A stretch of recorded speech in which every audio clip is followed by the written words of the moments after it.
My cousin's boyfriend didn't recognize me when he walked into my conference room. And honestly, that was the best thing that could have happened to either of us. Well, for me, anyway. Let me back up. I'm the kind of person who doesn't lead with what I do. Never have been. My mom used to say I was modest to a fault, which was her polite way of saying I let people walk all over me.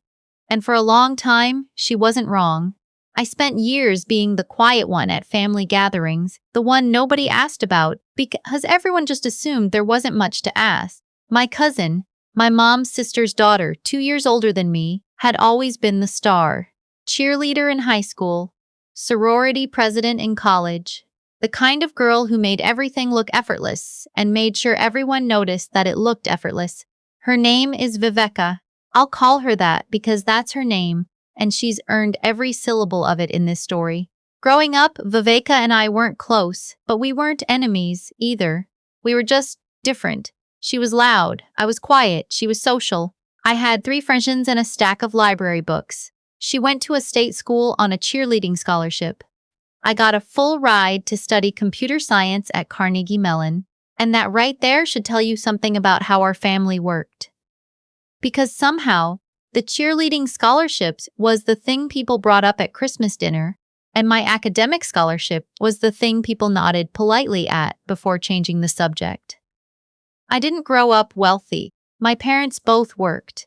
My dad drove for a logistics company. My mom was a dental hygienist. We were comfortable, not cushioned. I put myself through grad school on fellowships and part-time consulting work. I graduated with a master's in computer science, no debt, and a job offer from a cybersecurity firm in Pittsburgh that I turned down to start my own company instead. That was 6 years ago. Today, I run a healthcare data security firm. We work with hospital networks and insurance providers across 12 states to protect patient data. Compliance infrastructure, breach response, that kind of thing. It's not glamorous. It's not the kind of thing that gets explained easily at a dinner table. But it pays well, and more to the point, I built it. From nothing. From my apartment, from a $40,000 line of credit I got through the Small Business Administration, from 18-hour days for 3 straight years. My family knew I did something with computers. That was the extent of it. Every Thanksgiving and Christmas, I'd drive the 2 hours back to my hometown in western Pennsylvania, sit at the same table I'd sat at since I was 7 years old, and listen to my aunt ask Viveka how things were going with her Instagram brand, and listen to my mom answer for me when relatives asked what I was up to. Oh, she does tech stuff, you know how that is, and eat my sweet potato casserole and drive home on Sunday and go back to work. I didn't correct anyone. I didn't volunteer information. I didn't see the point. Here's the thing nobody tells you about building something quietly.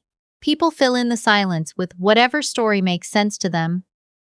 And the story my family had filled in for me was that I was struggling, that I'd taken a big swing and it hadn't really panned out, that I was probably fine, just fine, nothing to worry about, but also nothing to celebrate. They weren't malicious about it. It was just the assumption that settled in like weather, and I never thought it was worth the effort to correct. Until Viveka got engaged. His name is Preston, and from the moment she introduced him at Easter 2 years ago, I understood exactly who he was. Not because I'm psychic, because I've hired and fired enough people to recognize the type. Preston was the guy who filled every room with his own resume. Handshake too firm, eye contact too deliberate, always steering conversation back to something that made him sound impressive. He worked in business development for a mid-sized pharmaceutical company, which as far as I could tell, meant he took clients to steak dinners and played golf with people who made the actual decisions. He was charming. He was good-looking in that way that made you feel like he'd practiced it. And the very first night I met him, after 5 minutes of small talk, he looked at me and said, "So you're the tech cousin. Viveka tells me you freelance or something?" I said yes. It was easier. What I should have said was, I employ 23 people, maintain contracts with 4 of the largest hospital networks in the Mid-Atlantic region, and was named to the Pittsburgh Business Times 40 Under 40 last year. But I didn't say that. I just said yes, I do some freelance work, and let him move on to telling me about a conference he'd just attended in Scottsdale. The next 2 years followed a pattern I'd grown to expect. Viveka and Preston got more serious. He became a fixture at family events, and with every passing holiday, I noticed the way he talked to me shift slightly, from mild dismissiveness to something closer to pity. Once at my aunt's birthday dinner, he told me, unprompted, that if I was looking to transition into something more stable, he could put in a word at his company. They were always looking for people with tech backgrounds for administrative support roles. I smiled and said thank you. My mom, sitting next to me, patted my hand. I drove home that night and sat in my car in my garage for a few minutes before going inside. Not because I was upset, exactly. More because I was tired of the specific brand of condescension that comes from people who think they're being kind. But here's what I hadn't accounted for. Preston was ambitious in the way that overextended people are ambitious. He was good at performing success, but he'd apparently hit a ceiling at his current company, and according to Viveka, he'd been quietly looking for something new. Something with more room to grow. Something in a growing industry with real upside. Healthcare cybersecurity, for example. I found out about it in the most mundane possible way. My HR director, a woman named Felicity, who I trust completely and who has worked with me for 4 years, forwarded me a resume that had come through our applicant portal for a senior business development role we'd posted. She flagged it because something felt off to her. The credentials looked slightly inflated, the timelines on a couple of the roles were vague, and one of the listed achievements, a contract with a pharmaceutical distribution network, matched something she'd seen attributed to a different person at the same company on LinkedIn. I opened the resume. The name at the top was Preston Aldrich. I read it twice. Then I set it down and stared at my wall for a moment. He had applied to my company. He had no idea it was my company. The job listing had gone out under our corporate name, Meridian Health Security, and there was no reason he would have connected it to me. Why would he? As far as he knew, I was Viveka's quiet cousin who did freelance tech stuff and probably needed the administrative support job he'd offered me. I want to be clear about what I felt in that moment. It wasn't glee. It wasn't some rush of vindication. It was something quieter and stranger, a sort of stillness, like the moment before a very inevitable thing happens. I could have simply rejected the application. Easy.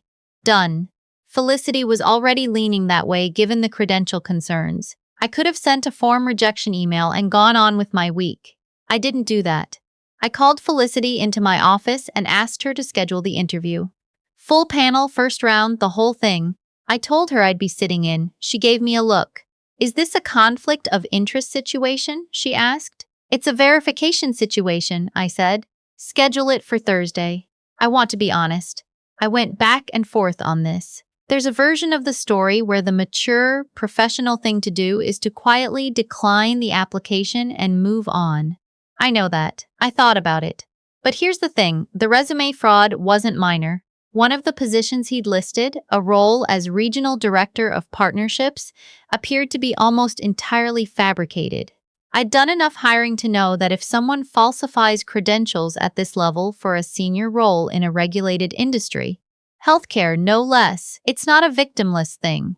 It matters. And I wanted to understand the scope of it. I wanted to look him in the eye. Maybe I also wanted to look him in the eye. Thursday came. I'd told no one. Not my mom. Not Viveka. Certainly not Preston. I went into the office that morning feeling almost eerily calm. I wore the same thing I always wear to panel interviews. Dark blazer, simple blouse, my hair up.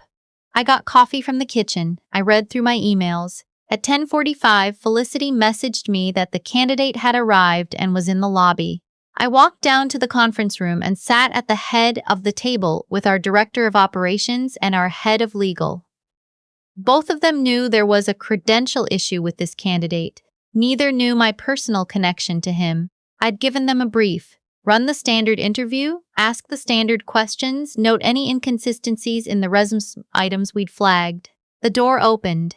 Preston walked in looking like he always did. Pressed shirt, confident posture, that practiced handshake ready. He scanned the room the way people do when they're assessing a situation, and his eyes moved across my face and kept going.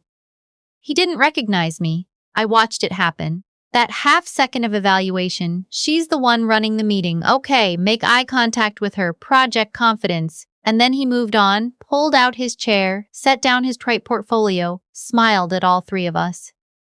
Thanks so much for having me in, he said. Really excited to learn more about Meridian. Of course, I said. Let's get started. We ran the interview normally for about 20 minutes. Our director of operations asked about his background in business development. He was smooth. I'll give him that. He had a way of talking about vague things as though they were specific things, which is a skill, in a way. But when my head of legal started asking about the regional director role he'd listed, the one we'd flagged, the smoothness developed a hairline crack. He gave slightly different numbers than what was on his resume. He hesitated on the name of a client he'd supposedly managed. He recovered quickly, but not quickly enough. I let it go for another few minutes. Then I leaned forward slightly and said, Preston, I want to revisit the pharmaceutical distribution contract you listed. You attributed a $2.4 million account to your direct efforts in this role. But I found the same contract attributed to a different regional director at your company on a press release from 2022. Can you help me understand that discrepancy? He blinked. And then, I watched it move across his face. First the instinct to recover, then the searching look, the slight narrowing of his eyes as something didn't quite fit, and then the color change. The way his face went from composed to something that wasn't composed at all. We collaborated on that account, he said. It was a team effort. That's not how it's described on your resume, I said. There was a pause. He looked at me, really looked at me this time, and I watched the recognition come in. Slow, then all at once. His mouth opened slightly. His eyes moved to my name placard at the head of the table, the one Felicity always sets out for panel interviews. Oh my God, he said quietly. Not to me, just into the room. Yes, I said. He looked at me for a long moment. I'd been patient for 2 years. I could be patient for another 30 seconds. I think we have everything we need, I said. We'll be in touch, but I want to be straightforward with you. We're not going to be moving forward with your application. There are significant inconsistencies in several of the credentials you listed, and at a minimum, the contract attribution is something you'll need to reconcile before pursuing other roles in this industry. I'd recommend being more precise in how you represent those contributions going forward. I paused. Thank you for coming in. He stood up. He looked like a man who had just walked into a glass door he didn't see. He left without saying anything else. I sat in that conference room for a moment after he was gone. My director of operations looked at me with an expression that said very clearly that she suspected there was more to the story, and that she was choosing professionally not to ask. My head of legal was already making notes. Straightforward rejection, I told them. Document the credential concerns. I went back to my office, closed the door, and sat down. The thing I felt wasn't triumph. I want to be accurate about this. It was something closer to relief, the particular relief that comes when something you've been quietly carrying finally gets set down. I had spent 2 years letting people fill in a story about me that wasn't true, not because the truth was a secret, but because I'd decided it wasn't worth the effort to tell it. And somewhere in those 2 years, that decision had cost me more than I'd let myself admit. The hand pats, the pity job offers, the way my mom nodded along instead of saying anything. I called my mom that evening. I want to say I was cool about it. I wasn't, entirely. I told her what had happened in factual terms. Preston had applied to my company, I had interviewed him, I had not moved forward with his application because of credential issues. I told her the name of my company. I told her we had 23 employees and contracts in 12 states. I told her we'd been profitable for 4 years. There was a long silence. Why didn't you ever tell us? She said, and I thought about that for a second. I don't know, I said. I think I kept waiting for someone to ask. She cried a little. My mom cries easily, always has. She said she was sorry. She said she didn't know.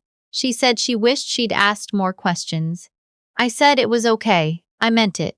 My mom is not a bad person. She's a person who took the path of least resistance at family dinners for 30 years, and I'd made it easy for her by not pushing back. We're both a little responsible for the version of me that lived in that family's imagination. Viveka found out within the hour. Preston had called her from the parking garage, apparently. She called me twice. I let it go to voicemail both times. Her second message was long and mostly involved the words blindsided and humiliated, and couldn't you have just rejected him normally? I called her back the next morning. I want to be clear about something, I said when she answered. I didn't set this up. He applied to my company. I didn't reach out to him. I didn't plant his name somewhere. I didn't engineer this situation. He found the job posting and he applied. I just ran the interview. You knew who he was, she said. I did. And I found significant fraud in his application, which I had a professional obligation to address. That would have been true regardless of who he was. He says you humiliated him. He falsified a credential to try to get a senior role at a company in a regulated industry. I gave him a professional rejection and explained the issue. That's not humiliation. That's consequences. A longer silence. Did you know he'd been applying to places? I asked. She hadn't. That came out in the weeks afterward, when it became clear that the pharmaceutical company he worked for had been dealing with some performance issues that Preston had apparently not shared with her. The job search had been ongoing for months. She hadn't known. That wasn't my revelation to make. It came from a conversation between the two of them that happened after everything else did. I don't know what's happening with their engagement. I genuinely don't. We haven't talked much since, and that's okay. Family is complicated in the way that long-term quiet resentments always make things complicated. I'm not angry at Viveka. I'm not really angry at anyone. I'm just tired of being the version of myself that other people invented because I never showed them the real one. The thing about sitting quietly at a table for years is that it becomes its own kind of statement. People take silence as agreement. They take accommodation as confirmation of whatever they already believed. I let my family think I was struggling because it was easier than explaining, and then I sat in that conference room and watched the whole architecture of that misunderstanding collapse in about 30 seconds. I've started showing up differently. Not aggressively, not with a chip on my shoulder, but I talk about my work now. I bring it up at dinner. I answer, "What are you up to?" with actual answers instead of deflections. My aunt called me last month and asked if I'd consider speaking at her church's women's entrepreneurship event. My mom has started telling people what I actually do. It's a small thing, but small things matter when they're the things that we're missing. Preston sent me a LinkedIn connection request 3 weeks after the interview. I declined it. Not out of spite. It just didn't seem like the right relationship to have. I hope he figures out his career. I hope he learns to represent himself accurately. Those things aren't related to me. My company posted another role last month. The applications came in. I reviewed them. Felicity flagged a few things for follow-up. Normal Tuesday. I made my own coffee, read through the stack, and got on with the work. That's the thing about building something real. It doesn't need to announce itself. It just needs to be there when the moment comes.